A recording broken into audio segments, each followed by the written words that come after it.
the senator, while indoctrinated, could not explain his toxicity.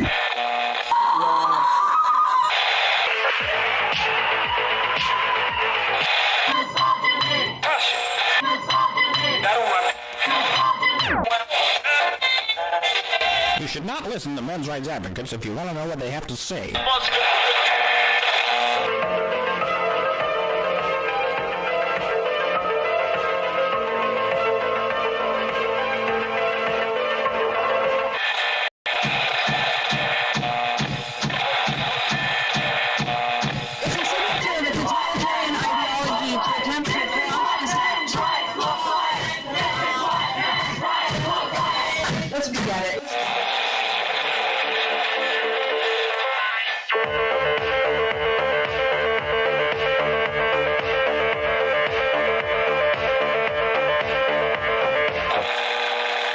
Number ZZ9 plural Z alpha.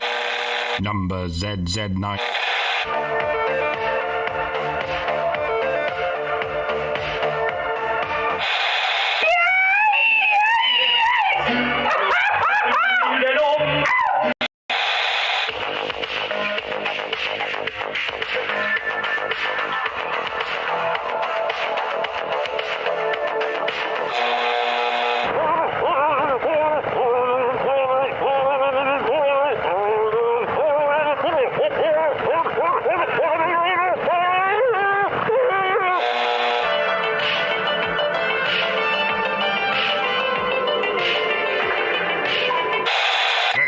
I said I've never seen such idiots in all my life.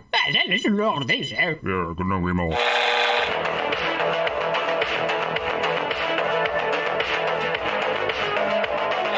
Like a furry torpedo to the jugular. This is Honey Badger Radio. Radio with money.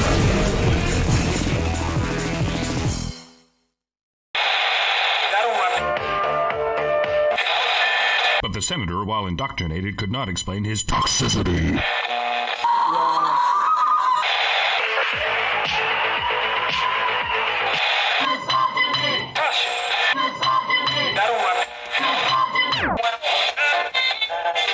You should not listen to men's rights advocates if you want to know what they have to say.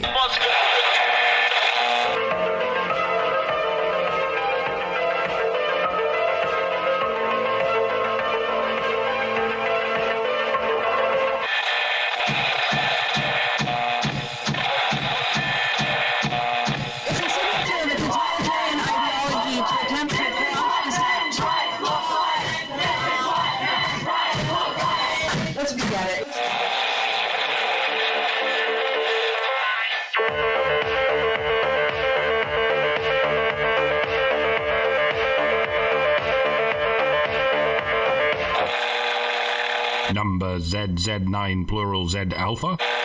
Number ZZ9.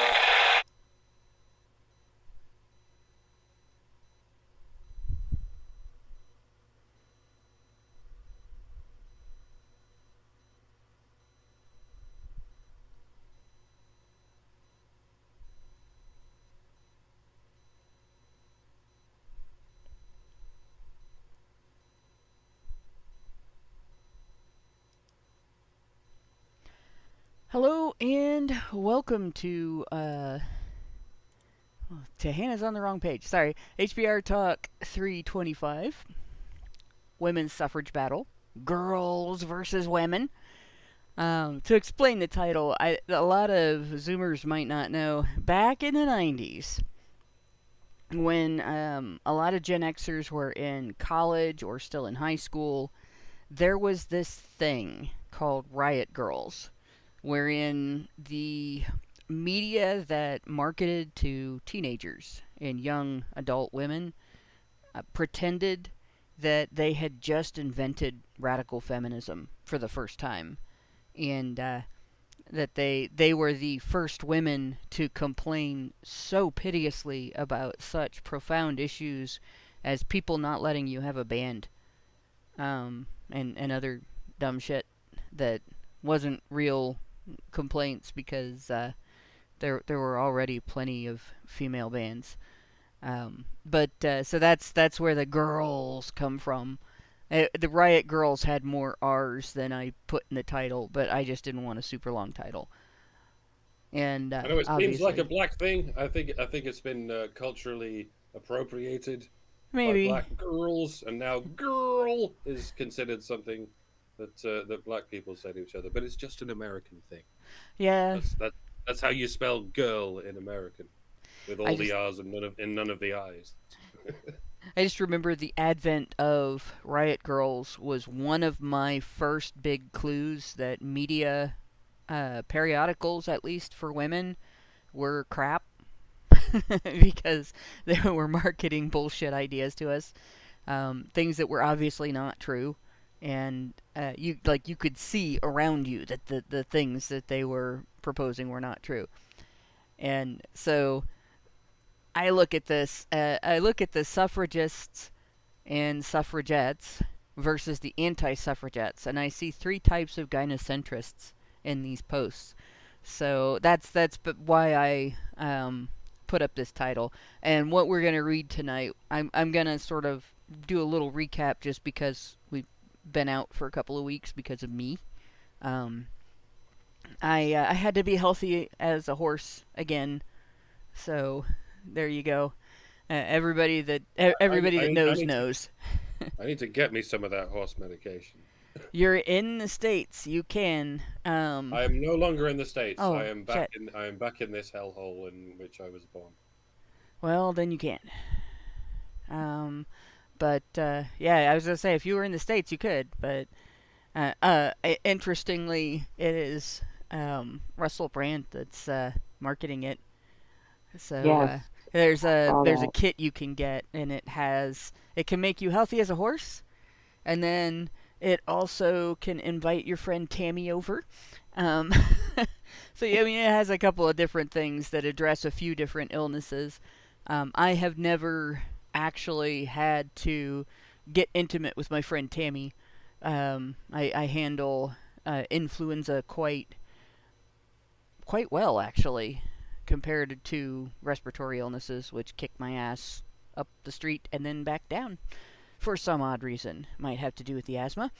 Um, but yeah, so I went into overtime too much 2 weeks ago, and couldn't do a show, and it was because the illness that I ended up with the next week was running rampant through the organization that I work with, and then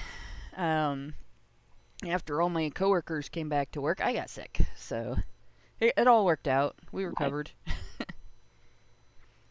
But anyway, as per usual, I am your host, Hannah Wallen, here with the personification of perceptivity, Mike Stevenson, and nonsense annihilator, Lauren Brooks.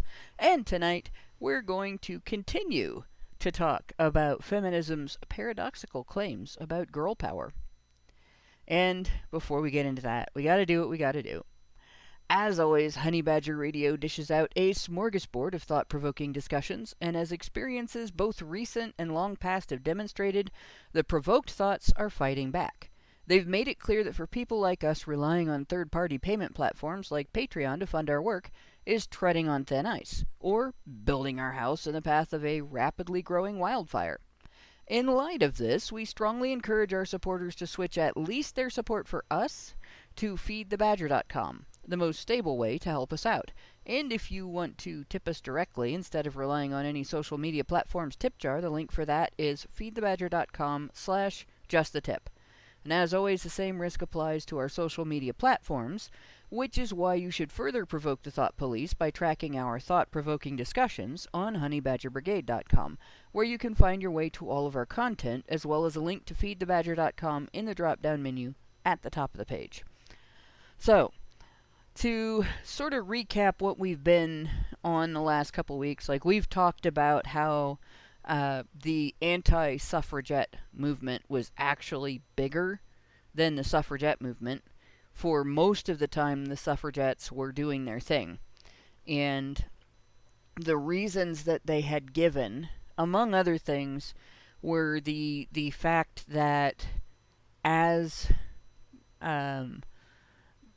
nonpartisan citizens who were not involved with political parties directly and who were not voting based on political leanings and so on. Women had the power to, in pre-suffragette society, women had the power to analyze basically how the laws benefited women, how the laws benefited families, whether or not they thought they were fair, and so on, and lobby, not just at the government level, but at the community level and in the home for their perspective to be the common perspective.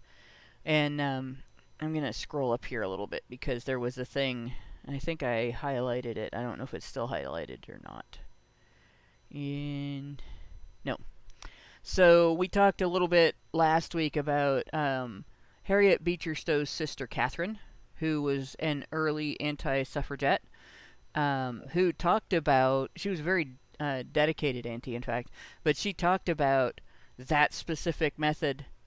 She said her method of changing society was first convincing intelligent and benevolent women that what I aimed at was right and desirable, and then securing their influence with their fathers, brothers, and husbands, and always with success. Her 50 years of campaigning convinced her that all reasonable men are not only willing but anxious to provide for the good of our sex. They will gladly bestow all that is just, reasonable, and kind whenever we unite in asking. And the importance of that is essentially that with these women's clubs, these various groups that women organized in order to make this type of difference and affect this type of change, you had to be able to argue your case. You had to be able to be persuasive. You had to be able to get other women to see the value in what you were arguing for, and not see it as in any way harmful to their families and their communities. Because if they looked at it and what they saw was, well, this is going to create problem A, B, and C, you couldn't persuade them to talk to their husbands and say, hey, do this, vote for this, pressure politicians for this. And what we see today is a minority of women who identify as feminists or who support feminist organizations controlling the political narrative around women and what women want and what women think is best for their families and their communities. And that ends up promoting the brand of ism that people like to call it natural gynocentrism. Well, not natural gynocentrism, but gynocentrism, where they refer to the brand of ism that is more family-oriented, that is more, I would call it child-centrism, because it's about preserving and protecting the family for the purpose of giving your children the best upbringing. That's not really gynocentrism. Right? Women's whole value within that is determined by their value to the child, where modern women are often viewed as having some sort of intrinsic value over and above all other people that has nothing to do with children. And there's no reason for it, right? And that's what feminists have been able to do. And because they don't have to make rational arguments, they can be entirely emotional, and they can unite with an establishment that has, I guess, control over your lifestyle choices, such that your lifestyle choices will be economically beneficial to the establishment in mind. There was never any reason for women and children first being a thing, as though women and children are one and the same. You may say, well, a child needs their mother. Well, guess what else they need? Yep, child needs their father too. But they've been able to use that to promote establishment control. And I don't think they would have been able to do that if they had not forced the vote on women. And yeah, women and children first has never been necessary. You say children first, and whatever parent is the best at being able to provide everything the child needs goes along. In our situation, my family situation, if there had been something that happened where one parent was going to have to die to protect the rest of the family, it would have been me. Because if my husband's ex-wife had the situation of he's out of the picture now, our son would never have been able to see his sisters again until they had grown up. Till all three of them had grown up. And she might have succeeded in alienating them from him.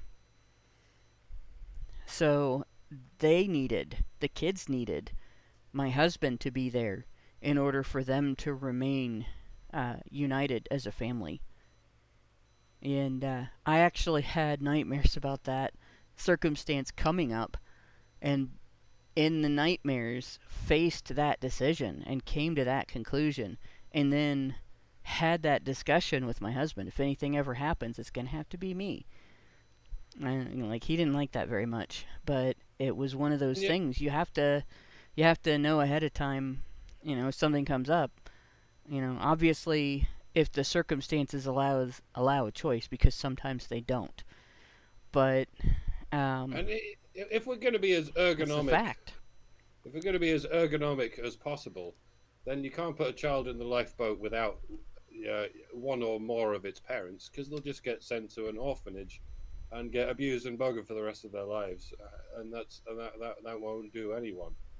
And women and children shouldn't be an entity, and men and children shouldn't be an entity. I mean, it's not. The phrase "men and children" is not in anyone's vocabulary. It would be nice if it was, to counterbalance the women and children thing, but that's not necessarily the ideal. What about a world where it's men and women first? Because if the child dies, then the man and woman could just produce another child. Yeah. But if it's just the child that survives, it's gonna just fucking die on the high seas because it's of hypothermia or something. I'm joking. Yeah, it is. It is something extent. that people have said, though. And they've said it in seriousness as a reason to excuse male disposability and child disposability, which is more of a thing than female disposability. But the fact is, that there are women like me. I was lucky to produce one. I really was. There are things I could tell you about my reproductive history. Like, I've never had an abortion or anything like that. But I've had issues my whole life. I was really lucky to be able to produce one. And I was also lucky to survive producing one. And feminists like to say that pregnancy is dangerous like that all the time. But it's not.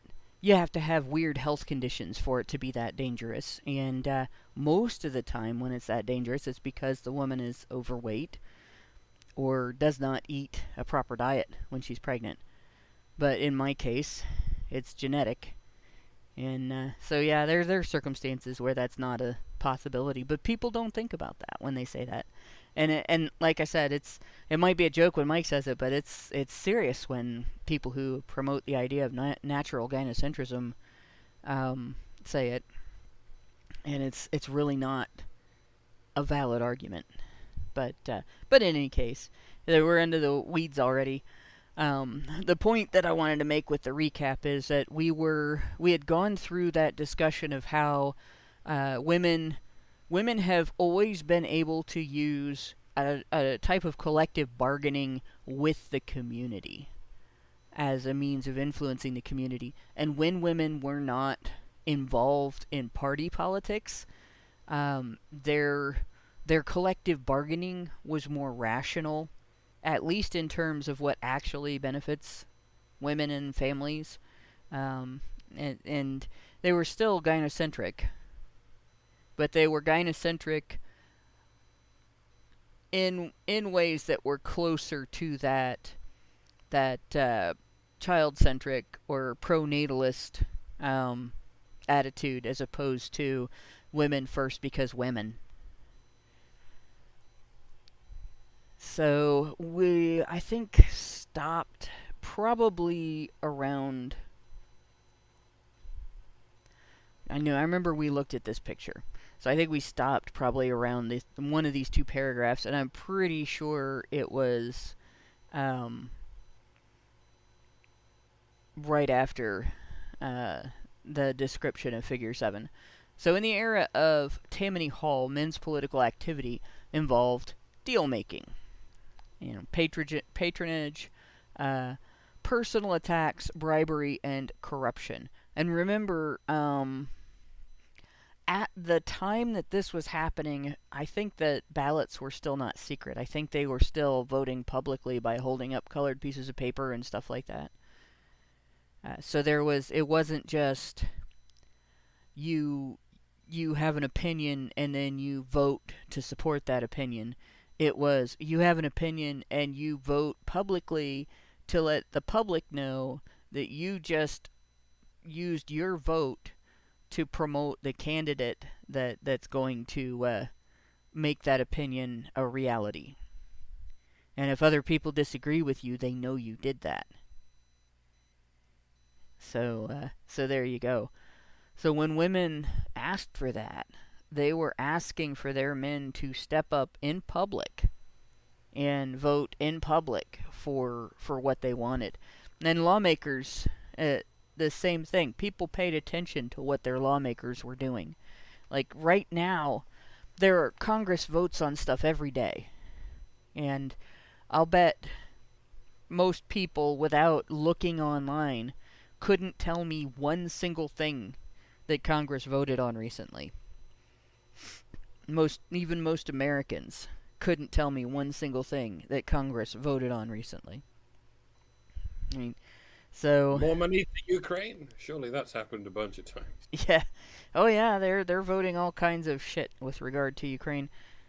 But and actually, if it's all confirmed, if the information that's coming out is all confirmed, we might preempt next week's show for a discussion about what the second Trump shooter was doing.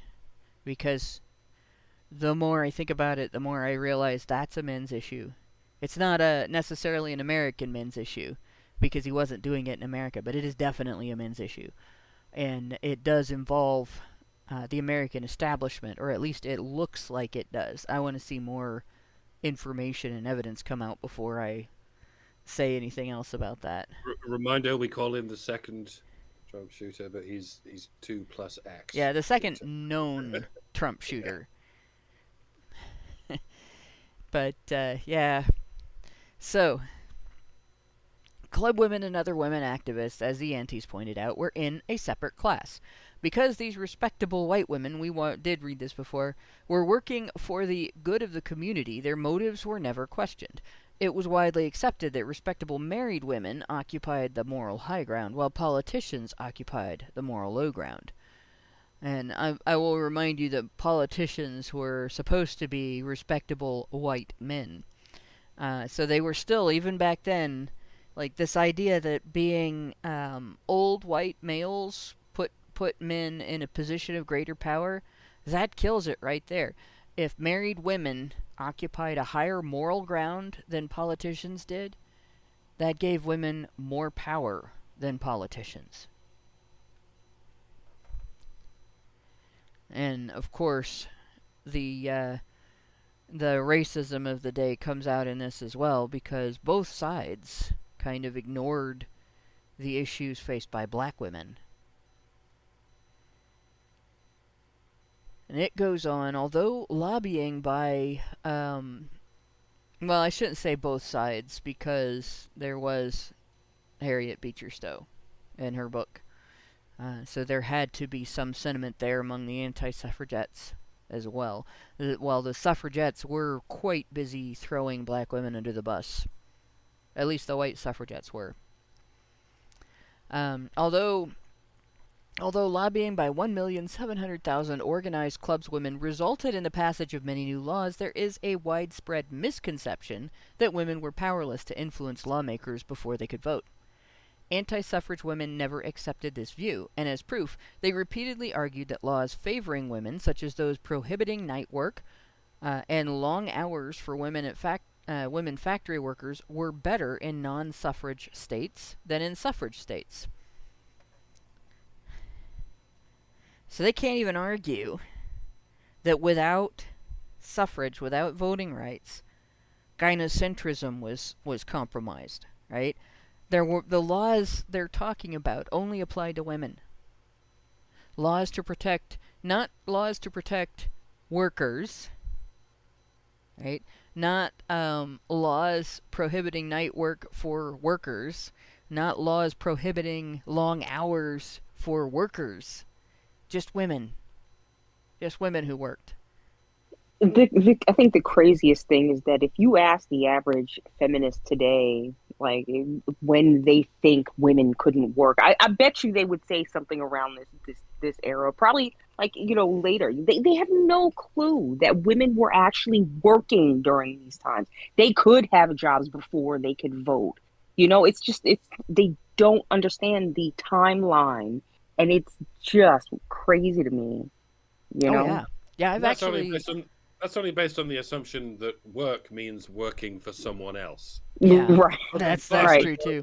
Of history, work meant working for your family. That's what most people did. Not just women, but men. Yeah, back in ancient times, the idea of going to some office and working for some fat bastard for minimum wage or some shit, it was never a thing. Forever, like, working just meant literally working, and that remained the case right up until the 20th century, when the government figured they could also make women wage slaves. You all know the deal. Yes. I can't hear fat bastard without, especially in an English accent, without thinking of the character. Austin Powers. Yes. That was a Scottish guy. Get in my belly. I know, but you still heard the name with the English accent, said with an English accent multiple times in the film, and it's horrible. But yeah, women worked in factories for the whole time that factories existed, and prior to the existence of factories, coal was used for heating homes. There were women coal miners. But a lot of people don't realize that. I think we might even have done an episode about women coal miners. If we haven't, I might have to. I know I did. If I didn't do an episode, I did an after show about it.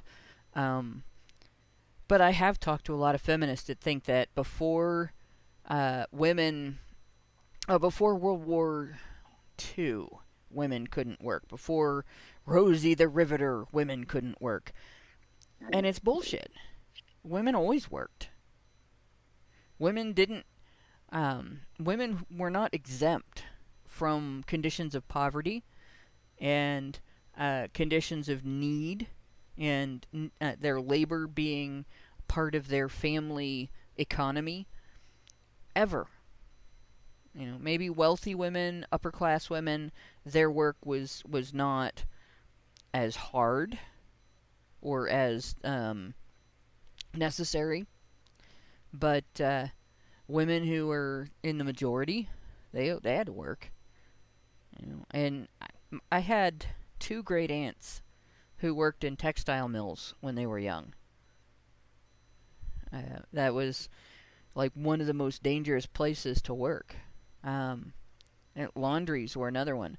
Like, you had these machines, once the industrial age came along, you had these machines that, if not handled properly, could cause severe injury and even death in the process of pressing people's clothes using heat and steam.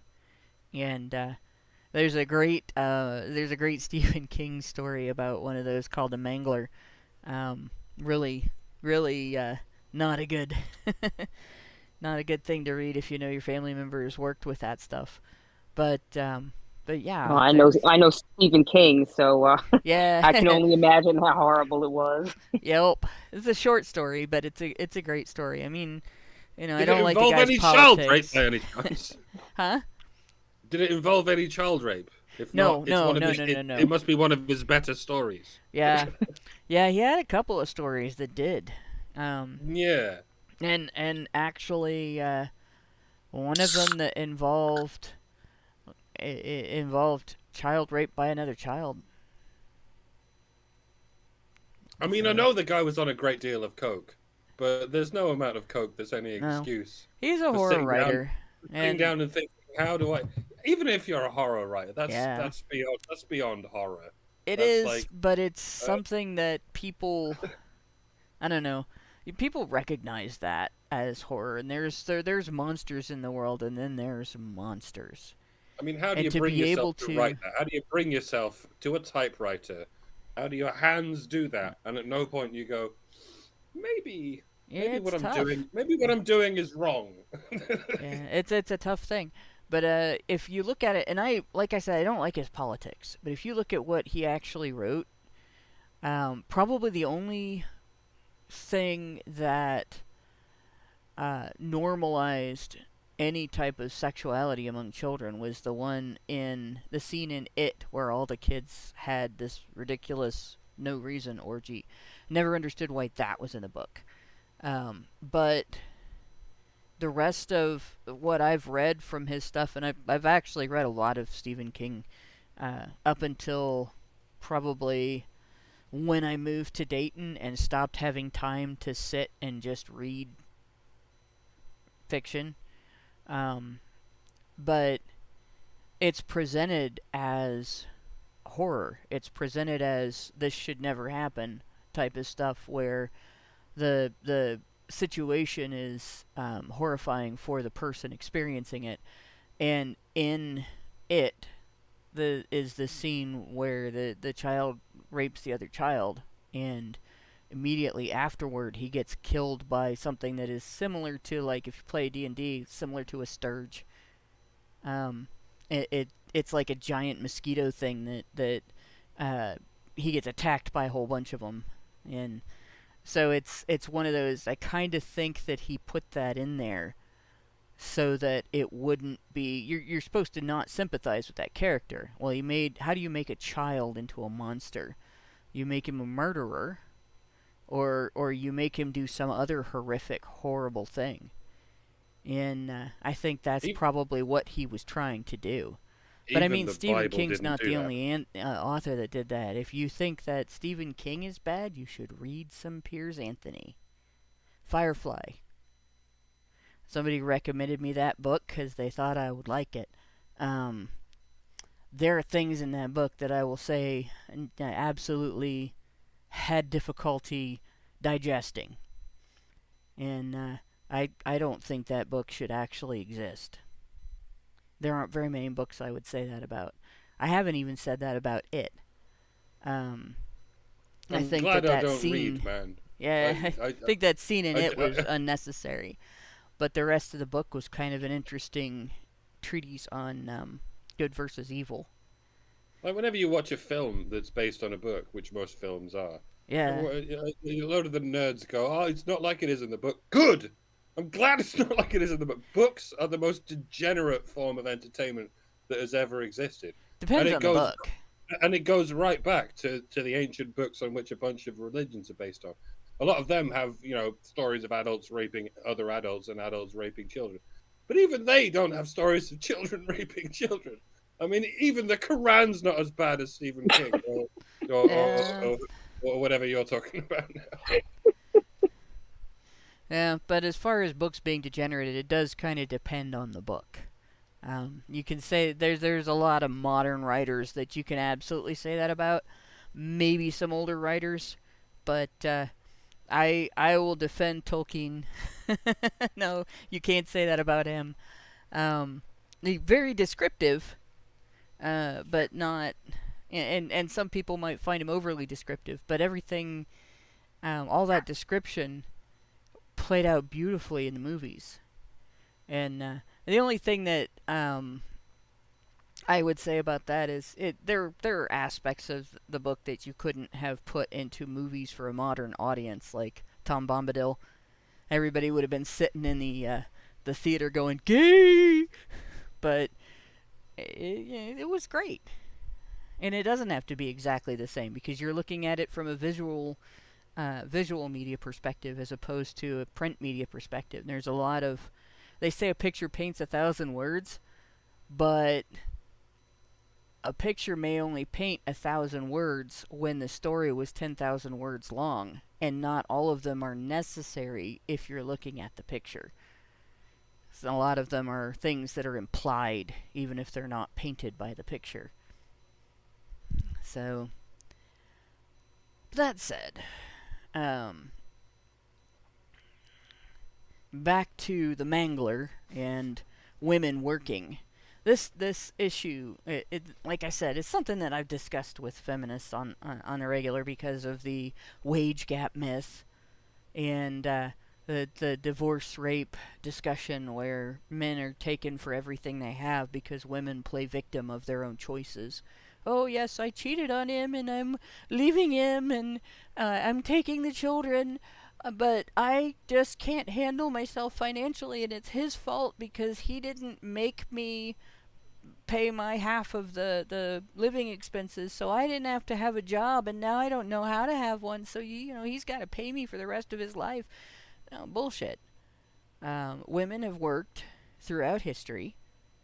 There's not been a time when women were not able to work. There's not been a time when women were not allowed to work.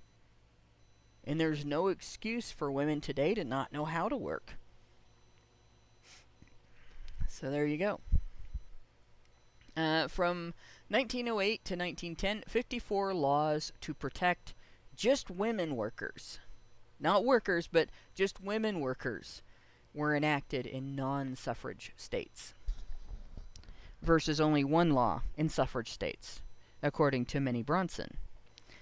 Mrs. Arthur M. Dodge made similar points many times in the women's protest against women's suffrage.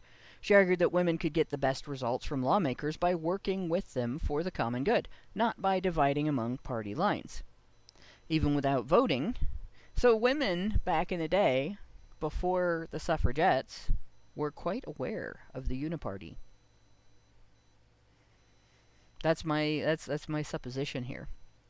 Right? It's like what I said in a video a long time ago. If it wasn't for feminism, then we might have never discovered gynocentrism, because feminism was what took gynocentrism too far. It's what politicized it, and made it so bloated and unforgivable that even the simps started noticing. 100 years into this 1,000 years of darkness, and people are starting to notice. If it wasn't for these excesses, then it would have kept on going. But I suppose it would have kept on going until the inevitable point that it went too far. And I guess you might say feminism is as inevitable as gynocentrism was, and it's sort of proportional with how decadent and lazy a society becomes. That the first people to experience the double-edged sword of this decadence will be women, because here is where I encounter the controversial idea of how natural some kind of gynocentrism is. And if I'm calling it gynocentrism, then in many interpretations, it's not natural. But insofar as women are the evolutionary bottleneck, and it stands to reason a species in which women's protection is prioritized over men's is destined to have better odds of survival than a species that doesn't do that, at least in the mammalian genus, or whatever we call it. But to that extent, there is such a thing as biological. I don't even want to say gynocentrism, because a lot of you will get pissed off with me if I say that. But you know what I mean. You could say that natalism results in a sort of pseudo-gynocentrism, where in circumstances where it benefits the child to prioritize women's safety, or where it benefits reproduction to prioritize women's safety, then it gets done. But it still would be natalism, if that makes sense. Yes. So, reading on, let's see here. Even without voting, club women around 1900 actively supported political candidates, lobbied for better laws, circulated petitions, and conducted educational campaigns on dozens of issues, but without connections to any political party. So basically, they would, if they liked what the Democrat was saying, they would promote the Democrat. If they liked what the Republican was saying, they would promote the Republican.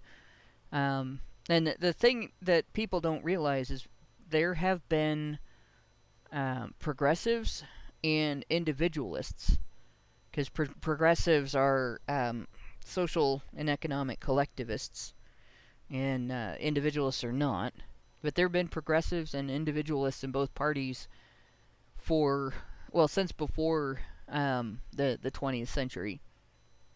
And so if women were lobbying, they were probably lobbying to progressives for most of the pro-woman things.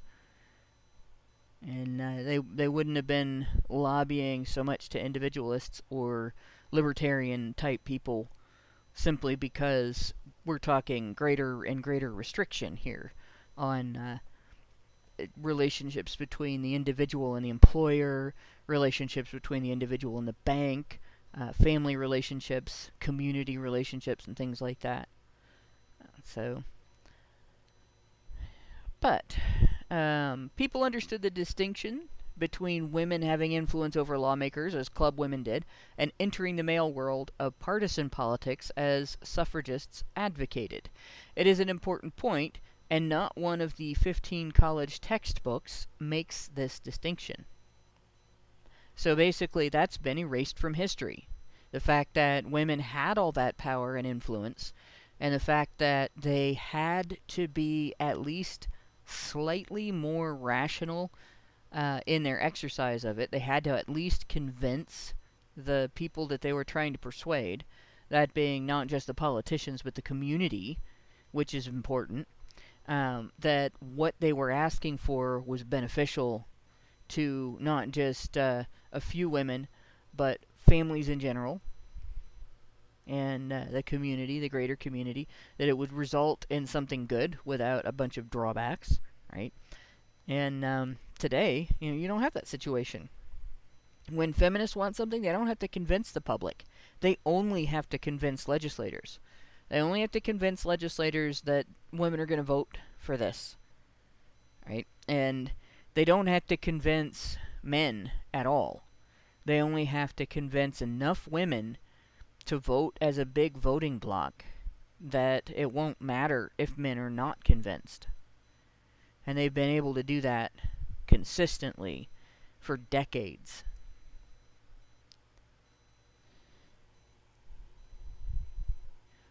Suffragists regularly ridiculed club women's so-called backdoor method of influencing lawmakers by requesting changes rather than by voting, but Massachusetts Alice George disagreed that women's nonpartisan methods were either ineffective or indirect. It is the men who, because they belong to this or that party, must placate some man or on the other side. Not we. We go straight to the governor, to the chairman of the committee, to the mayor, whoever is in highest authority. We have no favors to give and none to ask. If there is anything indirect about this, it is beyond my powers of perception. Because this method of influencing lawmakers is frequently overlooked, there is a misconception that antis wanted women to be powerless. And here we have...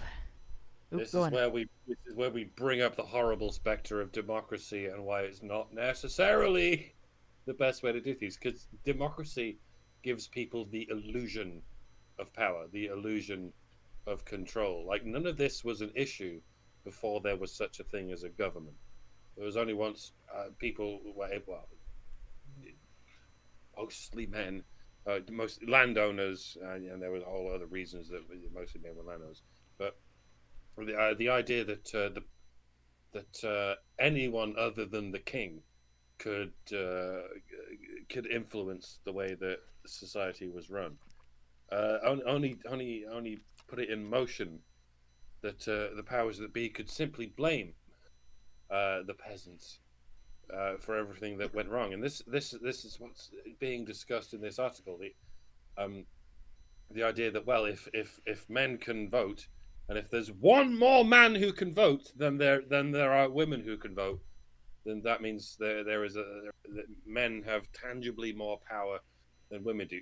Completely ignoring what the suffragists, not suffragettes, suffragists were talking about. This less tangible power. Maybe tangible is the wrong word, because voting isn't tangible either. But this idea that voting gives anyone power is what set the stage for feminism in the first place. Voting doesn't give people power. It just it just gives power to this middle man. We'll go and say middle man. That is the government, and the idea that the government gives more power to the peasants than the absolute monarchy ever did, which it's very difficult to get this through to people, especially people who lived in republics and whose ancestors have lived in republics for the last couple of centuries or so. It's very difficult to break people out of this, because there's been no such thing as an absolute monarchy in almost any country in the world for centuries, with the possible exception of Saudi Arabia, and I'm certainly not going to advocate for their system of Well, governance. you But could yeah, eliminate democratic government and democracy would still exist. It wouldn't exist in terms of voting and voting systems.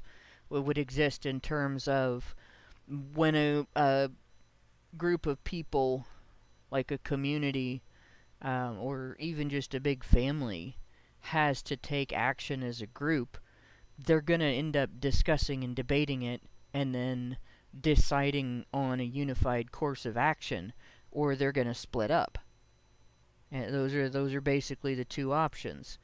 And in order for families to maintain unity, a lot of times that type of democracy results in a great deal of compromise by the younger set, or the set that is, the people within the family or the community that are viewed as less credible or less trustworthy, and more pressure on people that are viewed as more credible and more trustworthy because they've earned it, to maintain that credibility and that trustworthiness.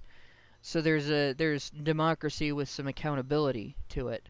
If there's no democratic government system, if there's no people at the top that can just impose through some sort of an authority, this is the ultimate reading of this democratic decision. All right, you guys all voted for people who said they wanted to make a law that would stop discrimination at universities. Okay, we're going to create a law, and then we're going to spend the next 50 years interpreting it in the worst possible ways for the opposite sex. But that's just me going off about the unnecessary nature of government again. And I don't think you can solve it by having a person that's better than everybody else, putting them in charge and giving them military power and power over currency. I think you'd have to solve it by making everyone equally accountable, and or at least as accountable as the level of persuasive power they have in society, where there's a balance between their persuasive power and their accountability. Yeah, but that's all very true. But at the same time, the very idea that men have power because men have the vote is, I know this is held in high regard, especially by those who keep talking about our democracy and threats to our democracy. The very concept is flawed, because it's presented with the idea that such that such a system cannot be corrupted. Even though a great deal of women did have the vote, it's still suggested to us that because more men had the vote, men had more political influence, and that's it's a fallacy in Yeah. so many ways. I guess it took a couple of centuries for it to really for it to come to fruition in the conscience of the general public that the the the vote does not necessarily mean power of any real significance, especially not compared with the power of influence that has long since existed before the vote, uh, because civilization for the longest time has been held together by the families that make it up. Society was made entirely of families for most of human existence, and they conducted what happened in society. And families have never been patriarchal, never. Not even in Greeks or Romans or in any of the horror stories that the certain feminist historians would tell us. When society is run by families, it very much is a gender egalitarian thing, because men love women, and especially the women who they fall in love with and choose to have families with. And for the longest time, women were in love with men in a similar way, maybe more out of necessity than anything else. It just goes to show you that things have changed when those necessities change, or maybe those necessities only changed because of government influence, Mm-hmm. and that the government influence in question has always leaned into human nature, or indeed animal nature. That there is this little thread where, for better or worse, men lean towards simpitude. Well, I say for better or worse. It's for worse that men lean towards simpitude. But this is something that needs to be curtailed um, by public sentiment, and the existence of the government has never curtailed this sentiment. It is only preyed on men's simpitude, for want of a better word. Shall I bring up romantic chivalry at any point? Because that's clearly what I'm talking about. Yeah, actually, that is a good point. And with romantic chivalry comes the need to mention women's safety net addiction, and like that's a big part of the problem. If women were exactly the same psychological makeup as men in terms of um, risk taking and for reward, and recognizing the value of independence over collectivism and so on, um, then you wouldn't have such a big deal with regard to the safety net addiction, because the women wouldn't have that. Women wouldn't have the safety net addiction. Women would have more interest in maintaining their family's capability to be their own safety net, to take care of themselves, protect and provide for themselves, and they wouldn't want to give up their family's security as a unit, and their family's freedom to act in their own interest, right? In order to get some sort of government protection and safety net benefits. But unfortunately, men and women do not have the same psychological makeup. Men and women are very different psychologically, and women do have this tendency to not want to engage in risk taking. And it's exacerbated by the way girls are brought up, where he sort of girls are sort of taught that it's unladylike to engage in any kind of risk taking. Like when I was a kid, I experienced this because we had monkey bars at the park, jungle gym, and it had it was a big square-shaped unit that had a big empty space in the middle. And on one side, you had a chin-up bar that was maybe like 4 feet off the ground. And on the other side of it, about maybe 10 or 15 feet away, it's not huge or anything, there was a hand-over-hand bar. It's like one of those, it looks like somebody laid a ladder out, horizontally on top, so that, you take where the rungs are and you go across it by swinging your arms, forward and then swinging your body to catch the next rung. And of course, the sidebars are slightly larger. And when I was a little kid, there was a boy who was a little older than me that used to just beat everybody at monkey bar tag. We used to play monkey bar tag all the time. The rule was if you were it, you could go on the bars or you could be on the ground. But if you were not it, you had to stay on the bars. If you touched the ground, you were it. And if you got tagged, you were it. And this one boy never got to be it. That sounds like so much fun. It was the best game. I loved it. But this one boy never was it. And part of the reason was he would get up on that chin-up bar, that 4-foot-high chin-up bar. And he would wait until somebody was coming after him. And then he would jump over them and grab the hand-over-hand, the sidebars on the hand-over-hand, and slide himself up in between the rungs and get on top. And now he's 10 feet up, and none of the kids can reach him, and they have to climb up there to get him if they want to tag him. And I decided I was going to learn how to do that, which entailed a lot of falling down until I finally jumped hard enough and far enough to reach those bars.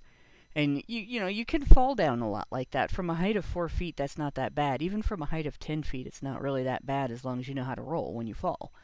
And, of course, since I played football with the boys, I knew how to roll when I fell. Kids have soft bones anyway. They can handle it. Yeah. I'm not saying you should throw children from a 10-foot window. I had the benefit of incredibly flexible joints, too. So when I fell, I didn't dislocate anything permanently or, I was a lot more flexible. I could put both feet behind my head, over my shoulders behind my head, and do a handstand and walk around with my butt in the air and make the other kids laugh. I was a dork. But, I did that kind of risk-taking and stuff, and I would run back and forth on top of the hand-over-hand and run back and forth on top of the swing set, and I had no fear that I was going to fall. My balance was great. It's not now. It really sucks now. But at the time, it was great. And there were women in the neighborhood that kind of complained to my mom that I was a bad example to the other girls. My mom's like, why? Why is she a bad example to the other girls? Are you complaining that, Mick is a bad example to the other girls? He's doing it.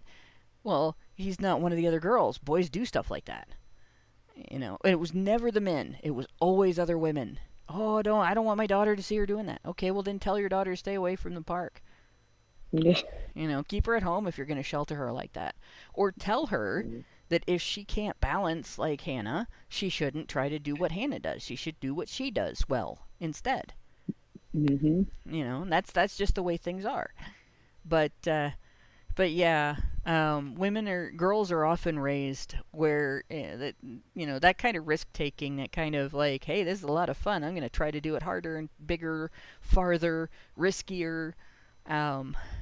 Doing things like riding the couch cushions down the stairway and out the door, which we also got in trouble for. We didn't get hurt, but that kind of stuff, girls are discouraged from doing stuff like that by women. Men don't factor into that. Boys don't factor into that. It's all women policing girls. And what happens is then they grow up and they're afraid, right?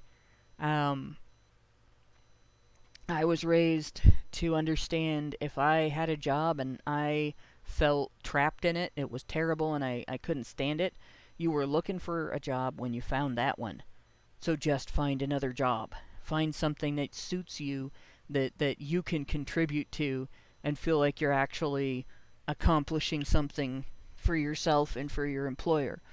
And, so there were a lot of times where I took the risk of asking for a raise, where a lot of women would be afraid to lose their job because they asked for a raise. And I took the risk of fighting back against policy that I thought was ridiculous, or that was bad for the employee, or bad for the company, or just a waste. And I've done that at pretty much every job I've been at. I've been the squeaky wheel. Where if something, dumb things, like I had a company that had us fill out paperwork that measured an aspect of sales, right? You filled out the paperwork and then you stuck it in a tote, in a folder in a tote. And then a person from the company would come in and make sure that there were so many weeks worth of papers in that tote. They didn't read them. And then those papers got thrown away. And there was no evaluating patterns. There was no, here's what you do if the number is too big or too small. There was nothing to do with those numbers. They were just calculated and then thrown away. And so I made an email to the company about it. And my boss found out, and she was like, "Oh, that's going to get you in trouble. They're not going to like that you complained about that." But she didn't know what I wrote in the email. I calculated the number of minutes a day and how many minutes that added up to a week, and how many minutes a week that added up to for the whole company's 1,500 stores, and said, "You're paying this much money. If you just pay minimum wage to every single employee that does this, which I know you don't, you pay more for some, you're paying at least this much every week for a task that accomplishes nothing for the company, wastes time the employee could be using doing tasks that do accomplish something for the company, and is actually causing conflict between employees and their bosses because of how the math is done." And that ended up getting the policy revoked. They eliminated that paperwork because of that. Because it was expensive when you add up 1,500 stores, this many minutes a day, this many minutes a week, and you're paying this much per hour. And she was shocked. She was like, "You didn't get in trouble. They eliminated the policy." And I was like, "Yeah, because I talked about what it cost them to maintain it and the fact that there was no benefit from it. I didn't complain about it because it wasn't fun. Because for me, it wasn't a problem. I like doing the math." But yeah, you just have to be able to be that person. But women are taught to keep their heads down and not do that. Incidentally, it's not just mothers who have this disparity in the way they physically treat their children, or play with their children, or allow their children to play. There's this clip you may have seen on Twitter that's been posted by many people of this father playing with his daughter and his son. They both look 5 years oldish. He's playing with them and a beanbag, throwing them onto this beanbag. And when he picks up his daughter, he carefully picks her up with both hands, still back down, and gently places her on the beanbag. And then he picks up his son, pulls him around his head like a WWF move, and then slams him down on the beanbag, like one after the other. Jeez.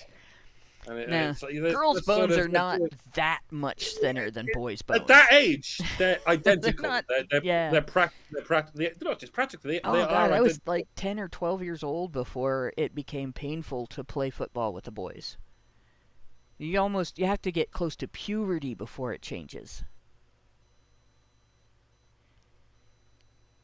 Dads, teach your daughters how to throw a ball. Teach them how to hit a ball with a bat. Teach them how to throw a punch. Teach them how to take a push and a punch.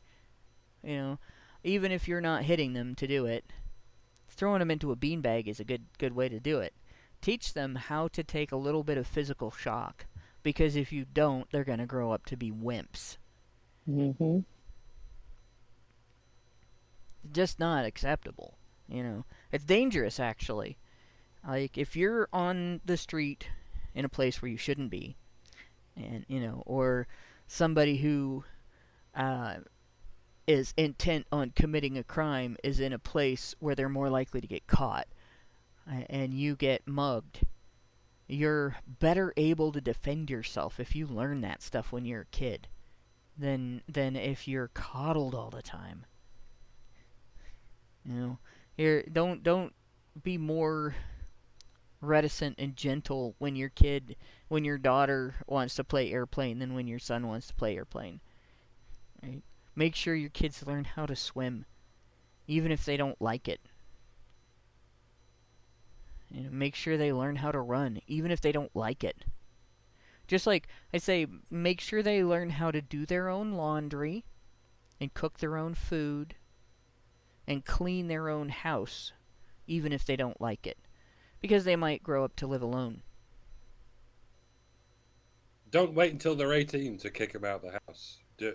Play it by the raised by wolves scenario. Kick them out of the house every day until they're 18. If your kids don't know what color the sun is, you're not a good parent. But that's terrible because there's debate over whether the sun is yellow or white. It looks yellow because the sun is blue. Yeah. In any case. The sky is blue, sorry. Yeah, the sky is blue. Sun's not blue yet. Women's suffrage debate. The image says, New Carlisle, Chautauqua, Thursday, August 22, 1912. And this was Margaret Foley and Minnie Bronson. An organized anti-suffrage movement was primarily a women's movement, and Minnie Bronson was a dedicated campaigner for the National Association opposed to women's suffrage.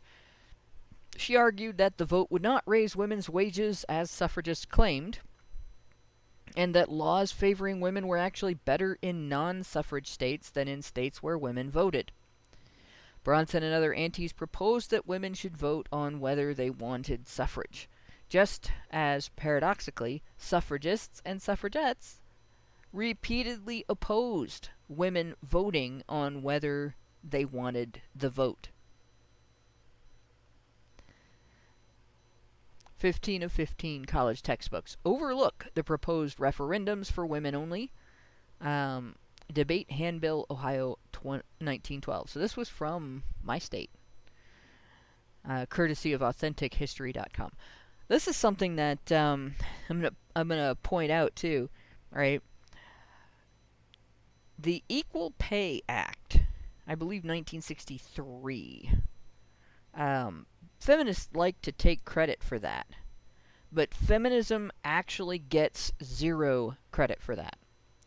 The Equal Pay Act was fought for by unions that were trying to get equal pay for racial minorities. They didn't want employers to be able to throw over white workers for cheaper labor from minority workers. And so they wanted, this is basically collective bargaining. If there's going to be a minimum wage, it has to be the same minimum for all adult males, right? And the idea of including women in that, saying that the discrimination could not take place on the basis of sex either, that was thrown in as an attempt to sabotage the bill. And the people that were voting for it, and it was a popular bill, it was a popular issue, and it was one in which people were fairly, like, there was contention, but people were unified enough that it was going to succeed. And it wasn't that feminists persuaded Congress to give women equal pay. It was that throwing equal pay for women into that bill was not enough to convince enough people to vote against it to keep it from succeeding. That's all. So when feminists take credit for that, it's bullshit. They're lying. They don't know what they're talking about, or they're upright lying. They're just absolutely in your face, saying something that they know is bullshit. So, the vote didn't raise women's wages, as suffragettes claimed. And when voting rights finally did get to the point where they had started raising people's wages, do you know what the result was? Anybody? Inflation. The result I'm was good authority that there's no such thing as inflation. Yeah. So that's Yeah. information. You're under arrest. Yep. The result was, since businesses that sold products had to pay people more to make those products, since businesses that warehouse products had to pay people more to move those products, businesses that sold them at the retail end had to pay people more to work on the sales floor, the products became more expensive. Like that's how that works. And every single time the minimum wage goes up, then so does the price of every product, so does your rent, so does the cost of services, especially services that include the use of products, like getting your car fixed, getting your plumbing fixed, getting your house cleaned, anything like that. So everything becomes more expensive. Everybody raises their price as soon as the minimum wage goes up. Buying power doesn't increase. Sometimes it goes down. Not very beneficial. So getting the vote did not benefit women economically. So because this method of influencing lawmakers is frequently overlooked, there's a misconception that antis wanted women to be powerless, it says. James L. J. Lawrence's Book of Readings devotes a chapter to the cult of domesticity, saying that antis wanted women's influence limited to their homes.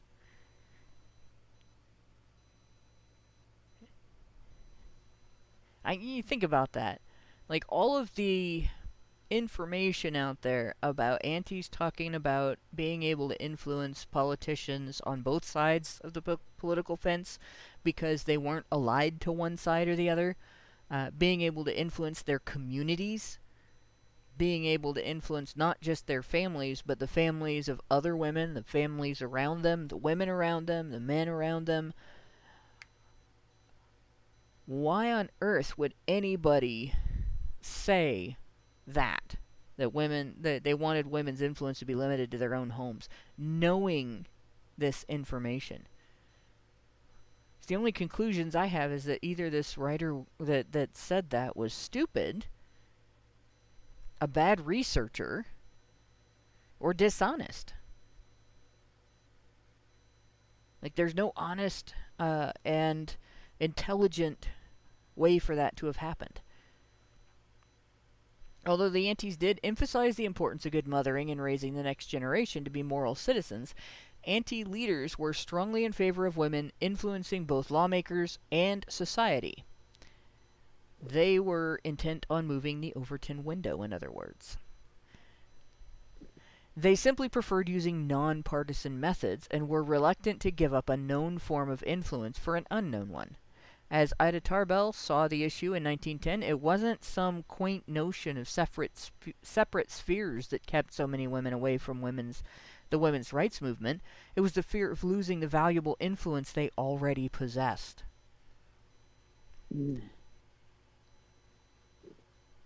Interestingly, the suffragists also understood the benefit of being nonpartisan, and they often pointed out that their request for the vote was a nonpartisan appeal to lawmakers.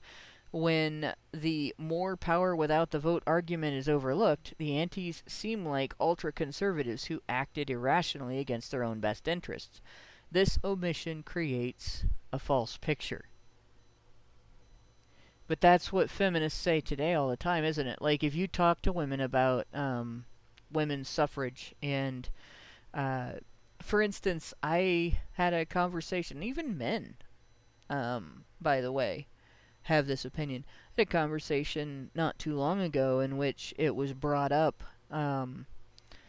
that we don't hate, God, I can't think of her name now, Pearl, for saying that women shouldn't vote. Just for saying that women shouldn't vote. Like, no question of, why does she say that?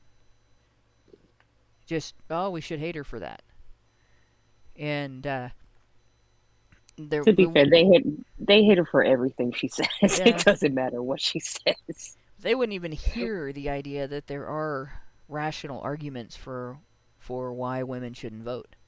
It was the strangest thing that couple of weeks last spring when all the tradcons got Pearl derangement syndrome. Yeah. People who are quite happy to talk to Destiny, like this guy who just openly wants them dead. This guy they have nothing in common with other than this principle of don't be mean to women. And they'll happily talk to him. They'll happily give him traffic. But Pearl, they have everything in common with her, these tradcons, except this principle of don't be mean to women. It just goes to show you this rice paper thin divide between tradcons and feminists. They'll happily forgive you for anything, including wanting them dead, except this fucking simpitude. Yeah. It's goes to show you how much work there is to be done.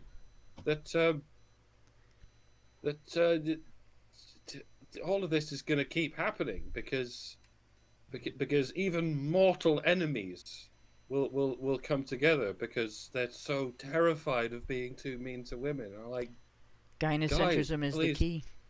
And I'm really trying not to fall out with all of these people with whom I have so much in common, but they're at the same time they're determined to fall out with anyone who's being even slightly too mean to women. And I'm like, guys, this immigration issue is nothing. This race issue is nothing. This LGBTQ issue is nothing, because evidently it means nothing to you. Because you can forgive all of that, as long as everyone's not being mean to women. Like, and this is people who've been talking about this for 10 years, and and the rest. They've ever since the Gamergate days and before, they've been saying, guys, maybe this issue of being too mean to women isn't that much of an issue. Maybe it's fine. Until Pearl came along, and it's the weirdest thing. When Pearl came along, all of a sudden, all these tradcons started saying, "Oh, you're just like a feminist. You're the mirror image of a feminist. You're the exact opposite of a feminist. Therefore, you're a feminist." And I'm like, what? Yeah, they don't understand what feminists actually do. This is what people were saying about you 10 years ago. That you're the opposite of a feminist because you occasionally advocate for men's rights, even if it means occasionally being mean to women. I'm like, like I say, it only went on for a couple of weeks, and then they all moved on to fucking immigration and race and LGBTQ shit. And it's just, it's mind blowing that we have so far to go, and we're never going to go there because we're still dealing with all of these secondary and tertiary symptoms of gynocentrism. Yeah. Well, that's the thing. That gynocentrism is the key. It is the common denominator between feminist misandry or misandry and tradcon misandry, right? And tradcon reaction to anyone who suggests that there might be separate spheres. Anyone who suggests that there might be the spheres might be so separate that there might be rights men should have that women should not. Feminists in particular are comfortable suggesting that there should be rights women have that men should not. You get a tradcon discussing rights they think women should have that men should not, and when you start providing evidence that it's detrimental to both men and women, and also in many cases detrimental to children for that condition to exist, they start changing their minds. But feminists just get mad and have temper tantrums and say nasty things and block you so you can't respond. But they do have that starting point of this belief in rights that women should have that men should not. And they both have, share a common belief that even though you might say women are strong and capable on their own and they're not wimps and blah blah blah, men should still take responsibility for aspects of women's safety, security, and financial health, I guess. Both sides seem to have that commonality of making men responsible for women instead of women responsible for themselves. And they don't seem to understand the accountability gap. When you do show, when you make the accountability gap undeniable to feminists, like I said, they freak out. They say nasty things to you and block so you can't respond. When you do it with tradcons, you sometimes get that response from the women. The men have a tendency, some of them, to turn into red pillars. Now, some of them are very threatened by it. They don't understand that it's not emasculating to a man for a woman to be responsible for herself. It's actually very masculine for a man to judge women for character and not associate himself and make himself vulnerable to a woman who is of foolish character. But there are a lot of men that have been raised with the misconception, probably by gynocentric moms, that women can't be responsible for themselves, and it's just on men to pick up the slack.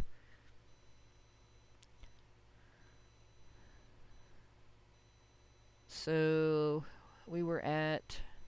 Interestingly, the suffragettes also understood the benefit of being nonpartisan and often pointed out their request for the vote was nonpartisan. We read that part.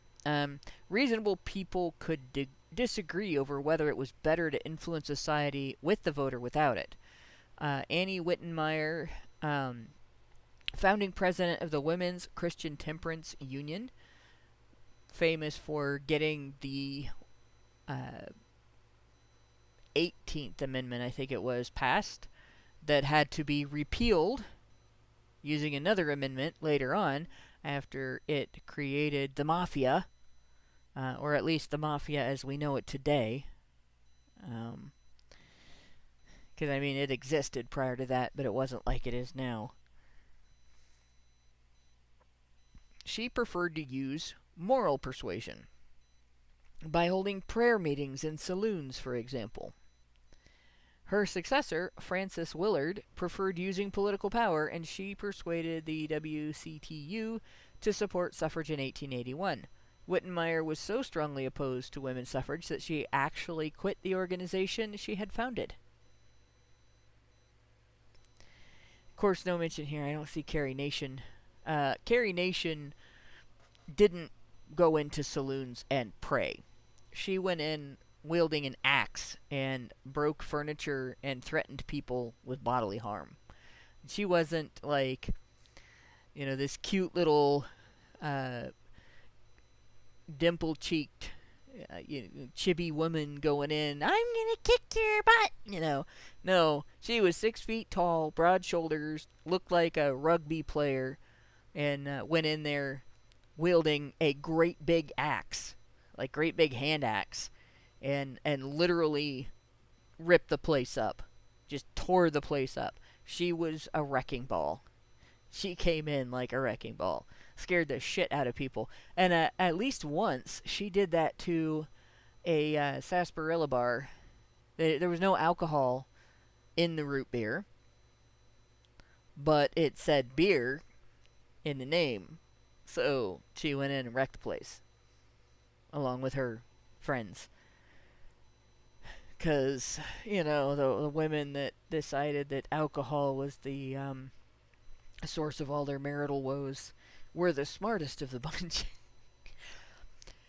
The idea that civic-minded women had more political power without the vote was recently supported by political scientist Kristen Goss, who showed that women's advocacy for the public good peaked in the 1940s and 50s, then declined as women became a special interest group lobbying for their own interests. Similarly, in 1933, Sophonisba Breckinridge noted a sharp That's not decline. a real name. How the fuck is that a real name? Nobody's called that. Possibly from some other language besides English. Sophonisba. Well, they should learn to speak English. I mean, for heaven. Well, she has an English last name. Noted a sharp decline in women's influence over lawmakers beginning in 1924. So 4 years after women got the vote, when women realized women did not vote as a bloc. And I think we'll stop there, just because we have a headline to go with for the next time, and we'll talk about their public relations problems. And then I'm going to look ahead and see, we might preempt next week's look into the suffragists and the suffragettes and the anti-suffragists. For a different discussion because it's relevant now. It's just I really do want to wait a week for some more evidence to come out, or for at least some of the evidence to be more solidly confirmed, to see, because there's been a thing lately where information comes out and then people react to it, and it's the left-wing media that's reporting it. Not just the establishment media, but the left wing of the establishment media reports this stuff. And then the right wing of the political discussion starts reacting to it. And then all of a sudden it gets debunked. And it's not, well, we were wrong when we told you this, so you can calm down now. It's, you guys are making this up. Right? And then some of it is true and some of it's not. And there's been some weirdness, like when Trump was shot, when they hit him in the ear, like the day afterward, there was something that came out about a cryptocurrency company making a decision that seemed suspect. Right? That part of the story was true. There could be alternative explanations for it, but it doesn't eliminate the, gosh, this is awfully weird aspect of it, right? But when that came out, there were a bunch of posts on social media that made a bunch of claims that were just profoundly bullshit. One of them had to do with a connection between the company owner and being married to Dick Cheney's lesbian daughter, which is obviously ridiculous. And so like there's a lot of stuff like that that's floating around, and I don't want to just like jump into discussing the information about like this guy. I think we called him by the wrong name. It's Routh, not Ruth. But he was involved in a lot of suspicious recruiting activity in Ukraine. And there's some information that has come out about that. As we discussed on Tuesday. Yeah, on Tuesday. In a country where the men are drafted into these wars, recruiting doesn't mean recruiting. It means rounding people up. Right. To their death. It means traveling from home to home going, Oh, you are hiding, fighting H-men below your floorboards, yeah? Yeah. Well, it was more than that because he's recruiting people who are foreign to Ukraine. And some of the people that it looks like he was recruiting were from countries that are enemies to the United States or that were enemies to the United States. And it's really weird. So I kind of wanted to get into that because of the aspect of, he's only going to be recruiting men for this. He wasn't recruiting women. He wasn't looking for women to show up and hold guns and get shot at and step on landmines and stuff. He was looking for men. So and it does look like it attaches to the CIA very much. Like the thing that I read about the CIA on Tuesday looks even more relevant now. But again, it's too early to any speculation on that right now. It may be turned around on us, and I want more information before I do a show about it. So with that said, I'm gonna look and see if we got any super chows, because we don't have any super chats, but we usually have at least one super chow, and I have not actually been looking. I had it on the wrong channel. So, our Discord is huge. Yeah. Huge. Okay, so there's one that it might be from an earlier episode. Zapier sent us a link to a YouTube video, lock-picking lawyer getting in my ex-girlfriend's back door, April Fool's video, which I am not going to play on air because that's somebody else's video. But now you know what video to look for. It's 1071 getting in my ex-girlfriend's back door, parentheses, April Fool's video, lock-picking lawyer. It's on YouTube. Looks interesting. I have actually watched an episode or two of Lockpicking Lawyer. The guy actually is an expert lockpick. Kind of makes you doubt the validity of using locks for anything. But in any case, then we have Meredith G gave us $5 at 7:38 when we were on the air. And said, HBR Talk 325, honey for the Badgers. And Codger Dodger gave us $5 and said, men are coal miners. Hi, Mike. Women are coal burners. Yeah, that's true. Especially now. Women now, like, don't think about the effort and pain and suffering and risk that goes into obtaining all of the conveniences, that they have, like the coal that gets burnt to make the electricity to run their electric cars that they're running around pretending to be environmentalists in. Look, Oh, Hannah, I have a coal-powered car. That's not what coal burner means.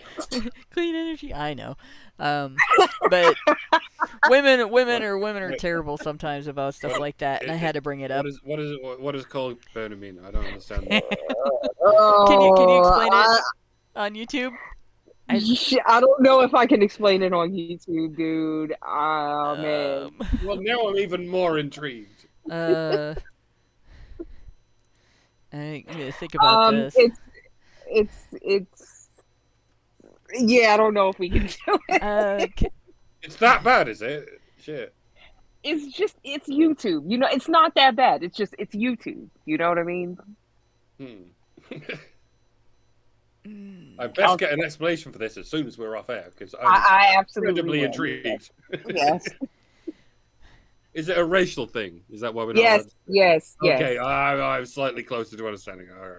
Yeah, it's kind of hard to YouTube wouldn't crack down on euphemisms for just sexual things, but there are certain euphemisms that it doesn't. There's no disguising it. When YouTube will get YouTube gets really heated about that. Mm-hmm. That said, that's all of our super chows. We have no super chats. We have no Rumble rants this time around. So that is the end of the show. So thanks everybody for listening. Thanks to my two co-hosts for going through the dry material with me and all of the contributions. And thanks to everybody who works in the background to make HBR Talk happen. And good night, all. They tried to kill him. They did, and we will see you next Thursday. I never could get the hang of Thursdays. Men's rights activists are machines, dude. Okay? They are literal machines. They are talking point machines. They are impossible to fucking deal with, especially if you have like a couple dudes who have good memory on top of that too. Holy shit, you're fucked.